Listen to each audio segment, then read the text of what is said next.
बिस्मिल्लाहिर्रहमानिर्रहीम। मेरा नाम डॉक्टर फैसल है। आज हम बात करेंगे कि अगर आपको पट्ठों में कमज़ोरी का मसला है, चाहे वो आपके थाई के पट्ठे हैं, कमर के पट्ठे हैं, गर्दन के बाजू के किसी भी जगह के पट्ठे हैं, तो कौन से ऐसे 3 विटामिन्स हैं जो कि आपको आम रूटीन में इस्तेमाल करने चाहिए, जो कि आपके पट्ठों और नसों की सेहत के लिए बहुत ज़्यादा ज़रूरी होते हैं। उसमें सबसे पहला जो विटामिन है वो विटामिन B6 है। विटामिन B6 आपके पट्ठों में सप्लाई करने वाली करंट की तारों के दरमियान मौजूद जो न्यूरोट्रांसमीटर्स हैं, ये बहुत मुश्किल टर्म यूज़ की है मैंने। आसान अल्फाज में अगर मैं आपको समझाऊं तो ये है कि हमारी जो नसें होती हैं, ये देखें, ये हमारा पट्ठा है, ये वाला जो है ना, ये हमारे गोश्त है।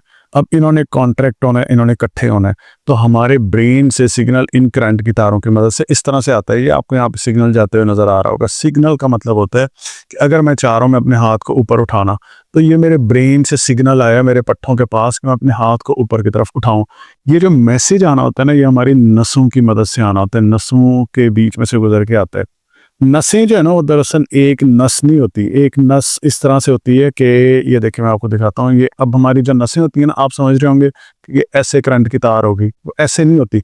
वो दरअसल होती है ऐसे, ये इस तरह से, ठीक है, टुकड़े होते हैं। अब इस नस के एक टुकड़े में से दूसरे टुकड़े में पैगाम पहुंचने के लिए हमें ज़रूरत होती है इन छोटे-छोटे दानों की। इन दानों को कहते हैं न्यूरोट्रांसमीटर। इन सब की हेल्थ के लिए, इनकी सेहत के लिए हमें ज़रूरत होती है विटामिन B6 की। अब ये वाला जो विटामिन होता है ना, विटामिन B6, ये पाया जाता है हमारे पोटैटो के अंदर, आलू के अंदर पाया जाता है, हमारे जो पालक है उनमें होता है, गोश्त के अंदर होता है, चिकन में भी मिल जाता है, कलेजी के अंदर मिलता है, फिश के अंदर मिलता है। ऐसे ये डिफरेंट खाने हैं जिनके अंदर से आपको विटामिन B6 मिल सकता है। इसके अलावा हमें जो दूसरा खाना होता है, जो हमारा दूसरा विटामिन होता है, जो कि हमारी नसों के लिए और पट्ठों के लिए बहुत ज़्यादा ज़रूरी होता है, वो होता है विटामिन B1। विटामिन B1 ना, ये ज़रूरी होता है हमारे दिमाग, हमारी नसों, हमारे असाब के लिए। ये जो मैं लफ्ज़ नसों यूज़ कर रहा हूँ, हम असाब को भी उर्दू में नसें कहते हैं। तो इनके लिए और दिमाग के लिए आपकी जो एनर्जी, जो इंस्टेंट आपको एनर्जी चाहिए होती है ना, वो प्रोवाइड करने के लिए आपको विटामिन B1 की ज़रूरत होती है। विटामिन B1 भी आपको डिफरेंट सीड्स के अंदर, जैसे सूरजमुखी के बीज हैं उनके अंदर मिलता है, आपको कलेजी में मिलता है, आपको मटर के अंदर मिलता है, आपको इसी तरह से आलू के अंदर मिलता है, दूध के अंदर भी मिलता है, लेकिन ज़्यादा आपको इन सीड्स के अंदर, कलेजी के अंदर, मटर के अंदर, बीन्स के अंदर, पीस के अंदर और साथ में आपको बनाना के अंदर मिलता है। सो अब तक कौन कौन से विटामिन हो चुके हैं? विटामिन B6 और विटामिन B1। इसके बाद जो तीसरा विटामिन है ना, वो बड़ा इंपॉर्टेंट है, वो है विटामिन B12। विटामिन B12 के बारे में ना आप में से बहुत सारे लोग जानते हैं। विटामिन B12 का ना दूसरा नाम होता है, इसे हम कहते हैं कोबालामीन। ऐसे लोग जो मेथी कोबाल के टीके लगवाते हैं, मेथी कोबाल जो खाते हैं, ये जो मेथी कोबाल होती है ना, ये जो कोबालामीन होता है, ये दरअसल विटामिन B12 होता है। और लोग कहते हैं कि हमने जब से मेथी कोबाल खाई है ना, हम बड़े एनर्जेटिक फील कर रहे हैं। लेकिन मैं आपको ये रिकमेंड नहीं करूंगा आप जाके डायरेक्टली मेथी कोबाल खा लें। मैं आपको समझाने के लिए बता रहा हूँ कि दवाई इतनी कॉमन है कि लोगों को पता नहीं है कि विटामिन B12 ले रहे हैं, ये नहीं पता। लेकिन ये पता है कि हम जो है ना ताकत वाली दवाई खा रहे हैं। तो अब ये जो मेथी कोबाल होती है ना, जो कोबालामीन होता है, कोबालामीन विटामिन B12 का दूसरा नाम होता है। ये आपने जब भी लेनी है डॉक्टर से मशवरा करके लेनी है, कि इसके साइड इफेक्ट होते हैं। जितना मर्जी आप कह लें कि हमें विटामिन्स के या मिनरल्स के और सप्लीमेंट्स के कोई नुकसान नहीं होते, सब बातें होती हैं। हर एक मेडिसिन का कोई ना कोई नुकसान होता है। जैसे कैल्शियम इंटेक अगर आप बहुत ज़्यादा करते हैं, कैल्शियम के सप्लीमेंट्स आप बहुत ज़्यादा लेते हैं, तो ये वो वाले मिनरल्स हैं। कैल्शियम इंटेक अगर आप ज़्यादा करते हैं तो आपके जिगर में, आपके गुर्दों में पथरी काज कर सकते हैं।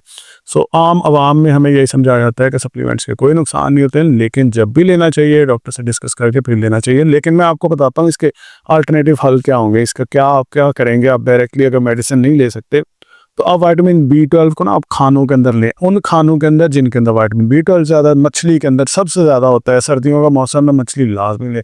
अब हमारे क्या रूटीन है, जब भी मछली लेनी होती है, इतने ज़्यादा तेल के अंदर हम फ्राई करते हैं कि जो हमने फ़ायदा लेना है ना विटामिन B12 के लिए, हम जो खा रहे होते हैं, तेल ही उसके अंदर इतना ज़्यादा होता है, या डालडा घी उसके अंदर बहुत ज़्यादा होता है कि हम उल्टा उसका जो है ना वो सारा हशर कर देते हैं।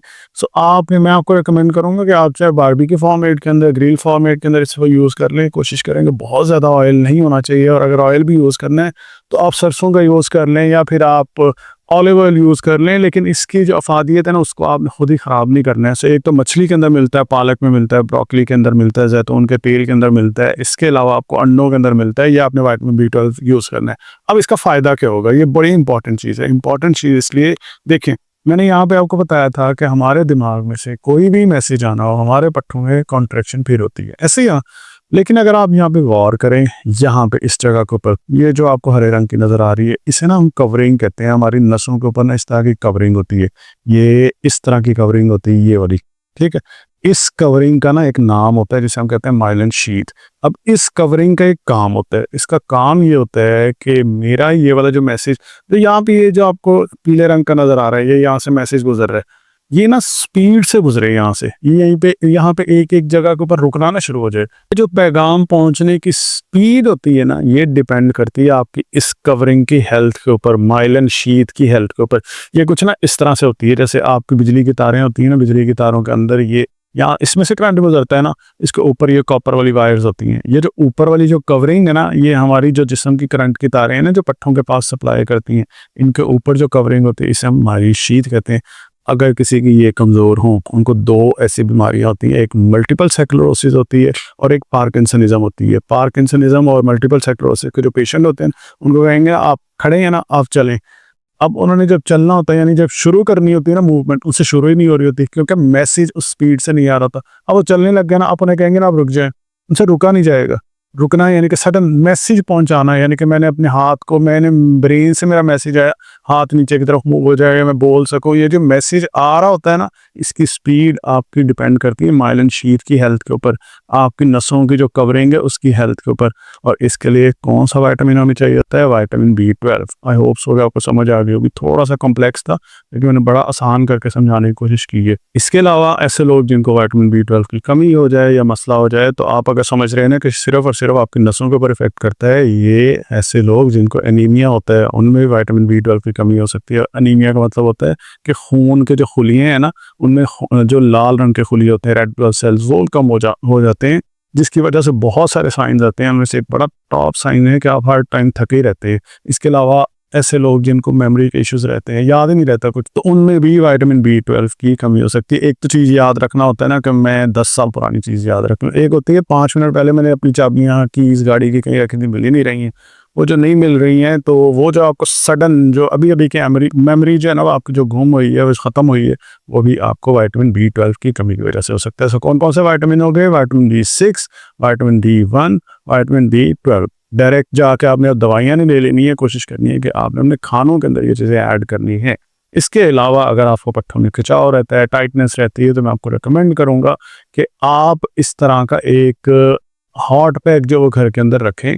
और किससे, ये इलेक्ट्रिक हीटिंग पैड है, आपने इसको घर के अंदर रख लेना है। और इसके साथ इस तरह से ट्रांसमीटर वगैरह लगे होते हैं, जगह पे भी आपको पट्टों के अंदर खिंचाव हो, चाहे टांग के अंदर है, कमर के अंदर है, घुटनों के अंदर है, जहाँ पे भी खिंचाव फील हो, वहाँ पे आपने इसको बिछा के, उसके बाद ये एक साथ में ट्रांसमीटर लगा होता है जिसके साथ आप कंट्रोल कर सकते हैं कि ज़्यादा गर्म करना है। जैसे ये घुटने के ऊपर अभी अप्लाई किया और पूरा का पूरा घुटना जो लपेटा जाता है। एक तो खून की रवानी अच्छी हो जाती है और जो हमारे टॉक्सिन्स जो होते हैं वो यहाँ से रिमूव हो जाते हैं। खून की रवानी अगर अच्छी हो जाए ना किसी पट्टे के अंदर, तो उसके अंदर खिंचाव, अकड़ाव पहले वैसे ही कम हो जाएगा। तो इस तरह का ट्रांसमीटर वगैरह साथ लगा होता है, ऐसे आप लगा सकते हैं। कमर के ऊपर भी लगा सकते हैं, जहाँ पे भी आपको पट्टों में खिंचाव हो वहाँ पे इसको यूज़ किया जा सकता है।